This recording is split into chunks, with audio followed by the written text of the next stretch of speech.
ठाणे शहरातील पाणी टंचाईच्या प्रश्नावरती भाजपाच्या आमदारांकडूनच पावसाळी अधिवेशनामध्ये आवाज उठवला जाणार आहे। ठाणे महानगरपालिकेच्या पाणीपुरवठा नियोजनावरती प्रश्न उपस्थित करत निधीच्या वापराबाबत श्वेतपत्रिका काढण्याची मागणी आमदारांनी केली आहे। पाण्याअभावी मोठ्या गृहसंकुलांना वर्षाला कोट्यावधी रुपये खर्च करावे लागत असल्याचा आरोपही आमदारांनी केला आहे। ठाणे शहरातील पाणी समस्येसंदर्भात रविवारी भाजपाच्या खोपट येथील भाजपाच्या पक्ष कार्यालयामध्ये पत्रकार परिषदेचं आयोजन करण्यात आलं होतं। यावेळी आमदार संजय केळकर, आमदार निरंजन डावखरे, आमदार माधवी नाईक उपस्थित होत्या।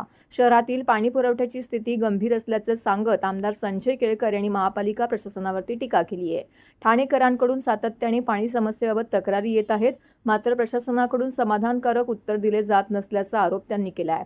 शहरात मोठ्या प्रमाणामध्ये उंच इमारती आणि गृहसंकुले उभी राहत आहेत, मात्र त्यांना पाणी पुरवठा करण्याचं नियोजन काय असा सवाल केळकर यांनी उपस्थित केला आहे। अनेक गृहसंकुलांना टँकरच्या माध्यमातून पाणी घ्यावे लागत असून काही मोठ्या संकुलांना वर्षाला 1.5 कोटी रुपयांचा खर्च करावा लागत असल्याचा दावा त्यांनी केला आहे। पाण्याची व्यवस्था करा, अन्यथा शहरातील नवीन बांधकामांना परवानगी देणे थांबवा अशी मागणी केळकर यांनी केलेली आहे। भाजप आमदार माधवी नाईक यांनीही या विषयावरती प्रशासनाकडून पारदर्शक माहिती देण्याची गरज असल्याचं सांगितलंय।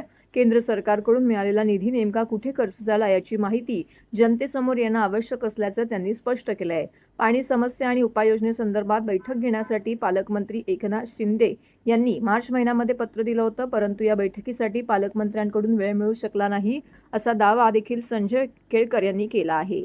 ही एवढी भयावह परिस्थिती आहे की अगदी ओळ्यापासून ते माजिवड्यापर्यंत, कळवा वागळे इस्टेटपासून ते ठाणे सिटी या सगळ्या भागामध्ये कमी जास्त प्रमाणामध्ये ह्या पाण्याची समस्या जी आहे ती प्रत्येक माणूस या ठिकाणी भोगतोय।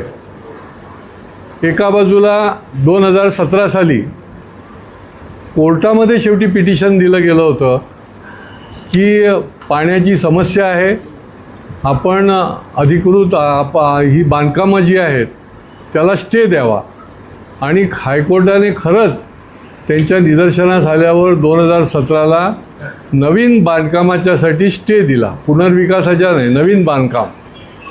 आता नवीन बांधकामाला स्टे दिल्यानंतर महापालिकेने कालांतराने त्या ठिकाणी खोटं अफिडेविट दाखल केलं, आणि त्या अफिडेविटमध्ये त्यांनी सांगितलं की पाण्याचं वितरण करण्यासाठी आता आम्ही सक्षम झालेलो आहोत, आमच्याकडे नियोजन आहे आणि आपण हे जे आहे ते उठवा।